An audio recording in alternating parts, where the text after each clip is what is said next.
right, I'm Bill Hargenritter, co-author of the upcoming book, Love, Forgive, Never Give Up. Here today with 33 Days of Love Challenge series, where I interview an author and expert who they share how love impacted their life and give you a lesson you can take away and live it, use in your life this very day. I'd like to welcome to the show, Lisa Van Ahn. Welcome, Lisa.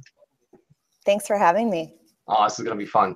I'm going to read Lisa's bio, short bio. She's going to tell one of her stories, and then we have kind of a special thing we're doing at the end, so stick around for that. So Lisa Van Ahn is a professional boxer and kickboxer. She found her way to the sport after years of trauma and being victimized. When she began kickboxing, she started the healing process and grew into a strong, confident woman.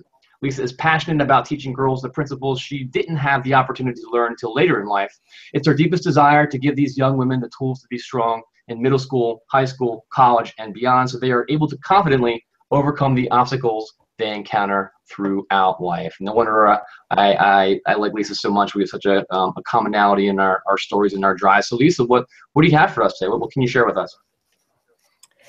Well, I love the first time that I taught my workshop, the I Am Initiative and the principles of self-protection. I was meant to go in and teach a self-defense class.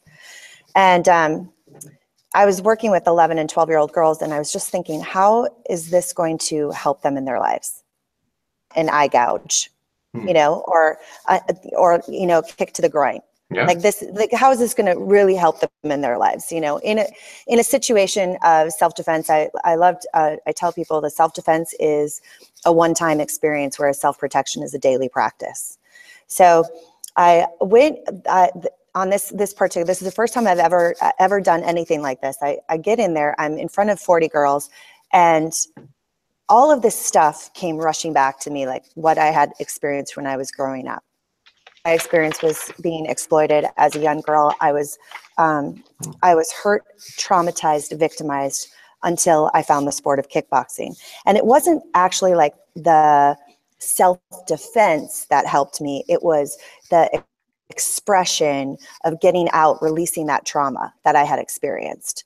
And, you know, we hold that in our bodies. We hold that trauma in our bodies, and it needs to be released. What I love about love, attitude, and bringing those into your life is that you can breathe those in and then release trauma that you've experienced, no matter what you've been through. No matter how difficult it's been, no matter the challenge, you are capable of breathing in that love, forgiveness, and gratitude, right? Oh, yeah. So I get in front of these girls, and I am like standing in front and realize I need to teach them about self-protection, not self-defense. And self-protection is a daily practice. It's bringing in the elements, the qualities of who you want to be in the world, so you can walk through the world in a way that you're walking through the world confidently. You're safe, right? Yeah. So I literally, like, I just, all of this came out of me. It's all of the information that I wanted and I needed when I was growing up, and I didn't have when I was growing up. Yeah. And after I got done, I went and sat in my car and I started shaking and I was crying. And I realized, like, that is what I'm here to do. This is what I'm here to share. And what I share is fly first, love yourself. That is the first rule of self-protection. If you don't love yourself, if you don't value yourself, and you don't believe in who you are, then you're never going to be able to protect yourself in the world. Right? We protect what we love, what we care about, what matters to us. And so the most important thing for us to have is love ourselves first, right? Oh yeah, no, absolutely. Yeah. And you know, it's funny, like, I think, you know, I spent so many years of my life hating who I was, not believing in my worth and my value. And so sometimes it can be this conversation of like, well, I don't love myself. How do I love myself? Right? How can I do that? How can I actually love myself? And I truly believe, like, it's important to have practical application. You know, it's nice to be inspiring and motivating. The reason that we coach is because we really want to give people practical application in how to shift their life and how to transform what they're experiencing. So if you're not experiencing love myself and you don't know how to do that, the best practice is to use the words I am.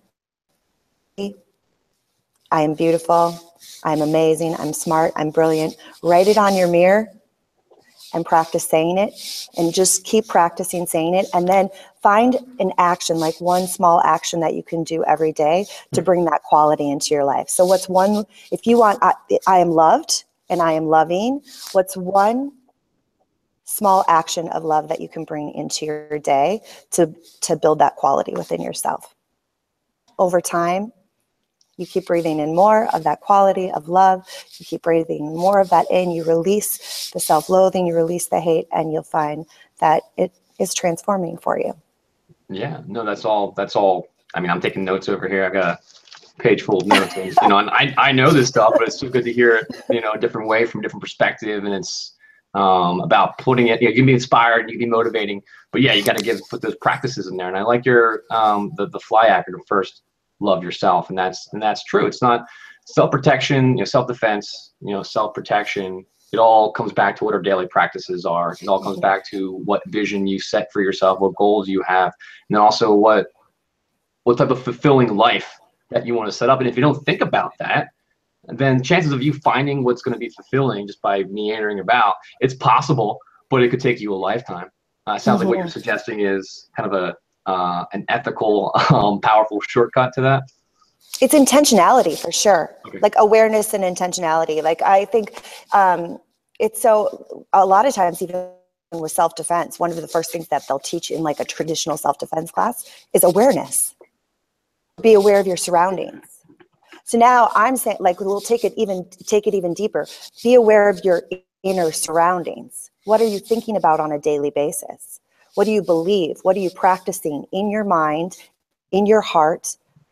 What are those qualities that you're surrounding yourself with? And become aware. Because when you're paying attention, you're like, oh, wow, I'm not really paying attention. And I'm thinking I'm a failure. I'm thinking I'm stupid. I'm thinking I'm never going to get this. And you're using really powerful words. I am. I teach. I am. They're so powerful. What you put behind them is who you become. And what you think about, you bring about. So just bringing that intentionality and that awareness into your daily experience. Yeah, absolutely. Yeah. So important. Yeah. And I like how... life hack. Life hack. There you go. How going for something like self-defense or taking your self-confidence up to another level has implications across from just fitness and just protection. And also it kind of you start using that same mindset and mentality in different areas of your life. And for me, I grew up wrestling, taekwondo, mixed martial arts, all these things that I have there that now kind of built up this level of confidence. And I know that if we go to different seminars or events, and sometimes the host will ask a question about how often are men afraid to walk down the street, and it might be like 1%, 2%, but if they ask the question of women, it's usually like 80% of the room. Can you maybe talk to a little bit about that, how use of kickboxing and boxing change your life in that regard? I think that's kind of important. Yeah, absolutely. I mean, I'm careful about where I walk.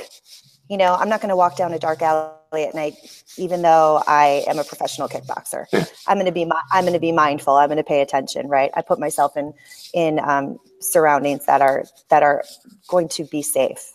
However, I don't fear. Walk through my life afraid.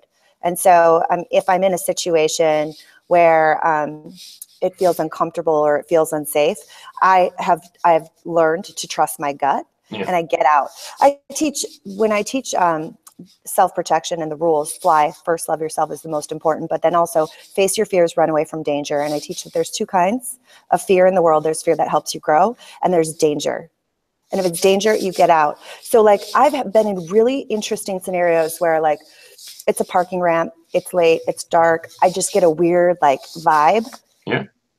There's no one around, or I just get a weird vibe and I just get out of there.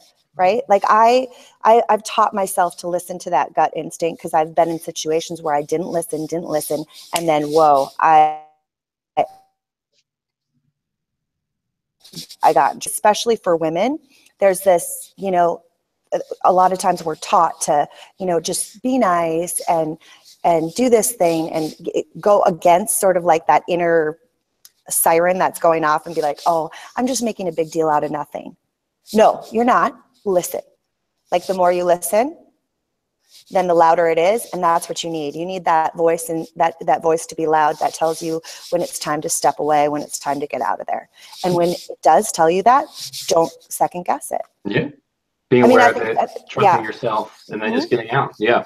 Yeah. I mean, like I have this friend who had this really interesting thing happen. She was in Mexico, and she was like, someone just kind of beelined for her, and they're walking towards her, and she just like took her purse and like whipped it at the guy, and she was with her friend and off. And I love this story because her friend was like, why did you do that? And she's like, it didn't feel right. And truly, like, he went running off. He probably meant harm. Oh yeah.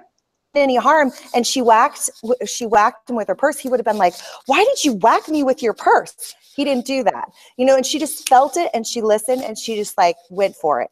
She didn't wait for him to grab the purse. She didn't wait for him to get close enough. She just whacked him. And she listened, like that immediate, like, this doesn't feel right. I'm going to do something right now. And it's that timing of like listening immediately that can change your life too. That can be that makes the difference, right? Of getting mugged or not getting mugged. This doesn't feel good. I'm getting out of here. Oh, you know?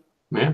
I'd say from one of the first few days I had my wife, we've I get this point, I've known her for 10 years. We've practiced it, the eye gouge technique. Very effective.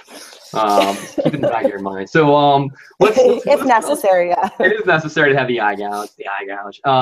Let's bring it back to love. Love is strength. This is a shorter interview series I'm doing for the 33 Days of Love Challenge series. We're tying it in with a crowdfunding campaign for my wife and mine, our book launch, Love, Forgive, Never Give Up. I'm doing something special, a little cross promotion here. I actually met Lisa, who's also running if you're watching this currently when it was aired, a Kickstarter campaign for her series. So I'll just turn it over to you for a minute or so. Can you tell people about what your project is and how they can learn more? Yeah, absolutely. So the I'm Initiative began as a curriculum and workshops, and it still is. It operates that way. I work with young girls, but I created these products, the I Am Harness Your Superpowers. It's a guidebook for girls, and superpower cards. And they're really meant to give girls tools to build that self-protection, because as I said, it's a daily practice. So every day, like working on building those qualities of confidence, of strength, of power in your life. And the book and the cards are designed to help girls do that on their own. Yeah. No, that's awesome. So we're going to post some links to that below. It's a powerful initiative. There's a lot of parallels between what we're doing with Love, Forgive, Never Give Up, and what Lisa's working with her I Am initiative. So please check that out. We're going to wrap things up now. Hope you enjoyed what Lisa had to share with you. Take away some lessons about first loving yourself and eye gouging. And and we'll get featured. You just can't forget that. Yeah. Yeah, can't forget that. They go hand in hand. Because love, I mean, honestly, love is strength. Love is protecting, what is important to you. I think that's sometimes as a guy, talking about love, sometimes people are like, well, what's this not Harry Fairy. Love is standing up for what you believe in. And Fly is about standing up first and foremost for yourself. So we're going to leave you with that. Catch some more videos. Go to loveforgivenevergiveup.com and check out more of the book. And we'll see you in the next video. Thanks, Lisa. Take care. Thanks. Bye.